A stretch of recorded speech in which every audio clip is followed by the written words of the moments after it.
Bonjour à toutes et à tous et bienvenue dans ce nouvel épisode de WWE News.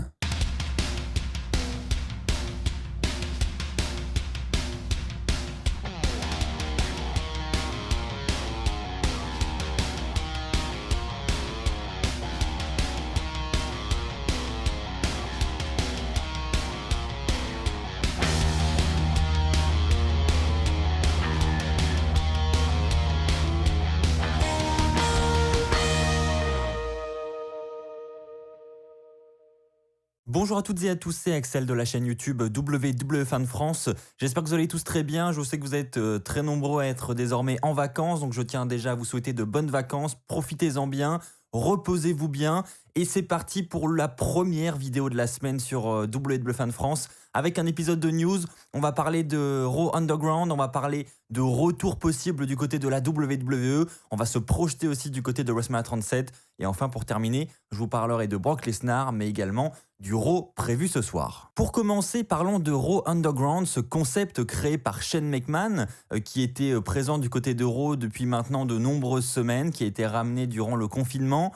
Eh bien, ce concept qui visait à avoir des matchs un petit peu sans règles, au sous-sol, où le principe était de mettre le maximum de monde KO et d'être le dernier homme debout, en gros c'était ça, eh bien sachez que ce concept pourrait bel et bien s'arrêter. Et oui, il a déjà été arrêté depuis plusieurs semaines maintenant, mais cette décision devait être temporaire dans un premier temps, puisque vous le savez peut-être, il y a eu des cas de Covid-19 du côté des talents de la NXT, et il se trouve que ces fameux talents étaient le public de Raw Underground depuis plusieurs semaines, donc pour éviter de contaminer un maximum de catcheurs du côté de Raw, ils avaient arrêté Raw Underground parce qu'ils jugeaient tout simplement qu'un Raw Underground sans public n'allait pas être pareil, donc ils souhaitaient attendre que ces cas de Covid-19 ne soient plus positifs pour ramener le public et donc recommencer Raw Underground. Mais visiblement, la WWE a changé d'avis puisqu'elle aurait complètement déprogrammé Raw Underground, donc nous n'aurions plus de Raw Underground du côté de Raw chaque semaine, ça serait officiellement terminé. Bien évidemment, il peut y avoir des changements de situation, la WWE peut revenir sur sa décision, notamment si elle a du mal à remplir ses 3 heures de show, parce que je vous rappelle que Raw, chaque semaine, c'est 3 heures de programme. Donc, ce n'est pas à exclure, mais en revanche, à l'heure actuelle, la WWE aurait mis fin à ce concept. N'hésitez pas à partager votre avis dans les commentaires.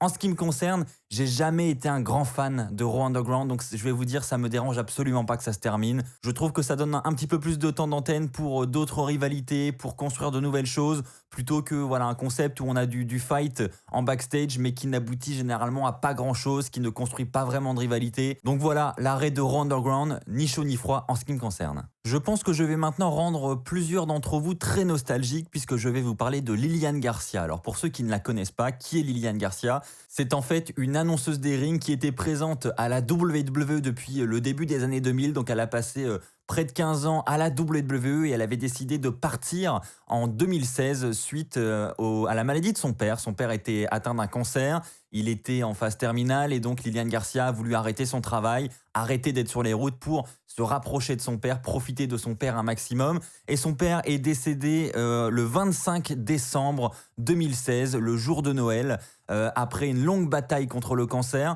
Depuis, Lilian Garcia a fait quelques apparitions à la WWE pour des présentations exceptionnelles, mais c'est très très rare. Mais sa voix mythique et légendaire, j'ai envie de dire, qui ont bercé l'enfance de beaucoup d'entre vous, pourrait officiellement revenir du côté de Raw chaque semaine.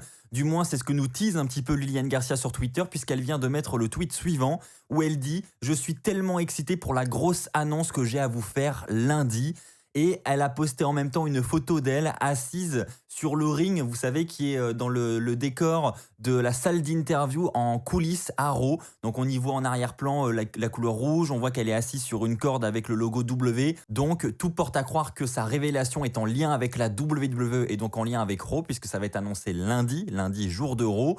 Donc à voir si cela va se confirmer. Est-ce que Lilian Garcia est en train de teaser officiellement son retour à la WWE ? Je ne sais pas ce que vous en pensez, mais si c'est le cas, moi je serai extrêmement nostalgique et j'ai vraiment hâte de réentendre sa voix présenter les superstars de Raw. Ça risque d'être exceptionnel et je croise les doigts pour que ce soit le contenu de son annonce. Les amis, je vais maintenant parler avec vous de Brock Lesnar parce que oui, on l'a remarqué depuis le mois d'avril, depuis WrestleMania 36, Brock Lesnar n'a plus fait d'apparition à la WWE. Alors est-ce que c'est en lien avec le Covid ? Évidemment, beaucoup pourraient penser cela. Eh bien, il faut savoir que non, ça n'a aucun lien. Brock Lesnar n'est tout simplement plus sous contrat avec la WWE actuellement. Paul Heyman a d'ailleurs donné des détails sur la situation. Il dit que Brock Lesnar actuellement profite de la vie, il est heureux de passer du temps avec ses enfants, donc actuellement il n'est plus sous contrat, il n'a pas forcément l'envie de revenir à la WWE. Mais Paul Heyman dit que attention, si quelqu'un a besoin de Brock Lesnar pour un gros match, si Vince McMahon a besoin de mettre en avant une top star et de le mettre face à Brock Lesnar, si la proposition de Vince McMahon envers Brock Lesnar est intéressante, Brock Lesnar n'est absolument pas contre un retour et pourrait revenir.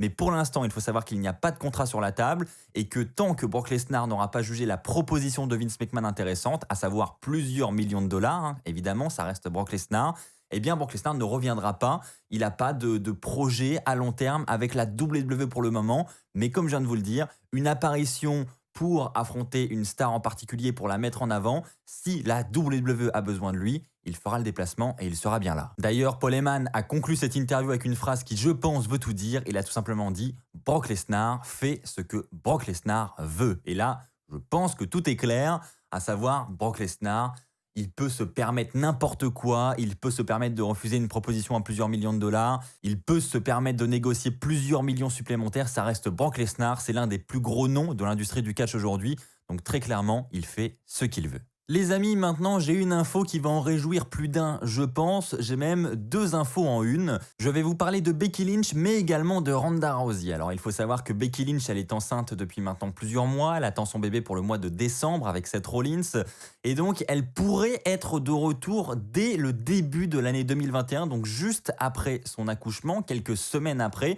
Du moins, c'est ce que espère la WWE. C'est l'information que je tiens à vous rapporter. Du côté de Ronda Rousey, il faut savoir qu'elle a eu son dernier match à WrestleMania 35, dans le match Triple Menace qui a fait le main event du show.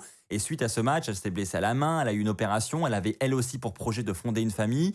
Et depuis maintenant plusieurs semaines, plusieurs mois, on a des rumeurs comme quoi Ronda Rousey aurait elle aussi envie de revenir à la WWE.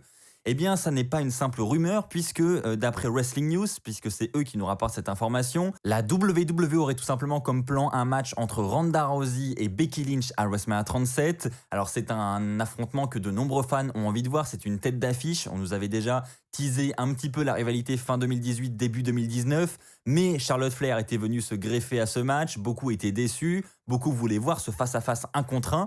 Eh bien la WWE a gardé ça en tête et veut le proposer dès 2021 à WrestleMania et cela pourrait même être le main event du show. Ce sont les discussions en interne actuellement, bien sûr rien n'est fait puisque ni Ronda Rousey ni Becky Lynch sont de retour actuellement, évidemment, encore moins Becky Lynch sachant qu'elle est encore enceinte, ça paraît logique. Mais la WWE compterait sur elle pour revenir le plus rapidement possible. Alors Ronda Rousey, elle, on sait qu'elle a repris les entraînements de catch, elle poste régulièrement des photos, ou du moins on poste des photos avec elle sur les réseaux sociaux. C'est notamment le cas de James Storm qui a posté une photo cette semaine avec Ronda Rousey encore. Donc voilà, on voit que Ronda Rousey est en plein entraînement intensif. Natalya, elle aussi, avait confirmé qu'elle était en train de s'entraîner avec une personne mystère sans donner son nom, mais on sait que Natalya et Ronda Rousey ont une relation très très proche. Donc clairement, il semblerait que Natalya se soit également entraînée avec Ronda Rousey. Bref, on voit que Ronda Rousey a l'air d'être dans un entraînement assez intensif en ce moment, ce qui porte à croire qu'elle pourrait être de retour très bientôt. Et en ce qui concerne Becky Lynch, eh bien, c'est combien de temps va-t-elle rester chez elle après la naissance de son enfant? Est-ce qu'elle va vouloir passer un maximum de temps avec lui ou est-ce qu'elle va vouloir revenir le plus rapidement possible? Ça, Becky Lynch sera la seule à prendre cette décision. Donc il va falloir patienter. Mais en attendant, comme je vous l'ai dit, ce sont les volontés de la WWE d'avoir ce match en main event de WrestleMania 37 à l'heure actuelle. Et enfin, pour terminer cet épisode de WWE News, je vais faire avec vous un rapide point sur la preview du show de ce soir. On aura premièrement un affrontement entre Keith Lee et Strowman qui nous a été teasé la semaine dernière. Il s'agira d'un match simple, sans stipulation particulière, contrairement à l'affrontement que nous avons eu la dernière fois. Ensuite, nous aurons un match de championnat, match pour le titre féminin d'Euro. Vous le savez, la semaine dernière, Lana est devenue aspirante numéro 1, donc elle va avoir sa chance au titre face à Asuka cette semaine. Est-ce que nous aurons un squash? Est-ce que ce sera un match de quelques secondes? Ou est-ce que Lana, à la surprise générale, va devenir championne? Ça, on le saura cette nuit. On aura un concert de Elias qui sera de retour et qui va dédier ce concert à Jeff Hardy. Donc, On semblerait avoir une nouvelle rivalité qui va naître entre Elias et Jeff Hardy. Nous aurons également un nouvel épisode du Firefly Funhouse avec Bray Wyatt. Et enfin, pour terminer, la rivalité entre Randy Orton et Drew McIntyre va continuer. Alors, est-ce que nous aurons de nouveaux affrontements physiques? Est-ce que la rivalité va prendre une nouvelle tournure ce soir à Raw? Eh bien, on le verra cette nuit. Voilà les amis, c'est ainsi que s'achève cet épisode de WWE News. J'espère qu'il vous aura plu. Si c'est le cas, comme d'habitude, n'hésitez pas à lâcher un pouce bleu. N'hésitez pas à vous abonner pour ne pas rater les futures vidéos qui sortiront sur la chaîne. C'est très important et puis en plus c'est gratuit, donc n'hésitez pas et activez la petite cloche pour être sûr de recevoir les notifications. On se retrouve très très vite. D'ici là, portez-vous bien et n'oubliez pas, soyez toujours très très fiers d'être fan de catch. Allez, bye tout le monde.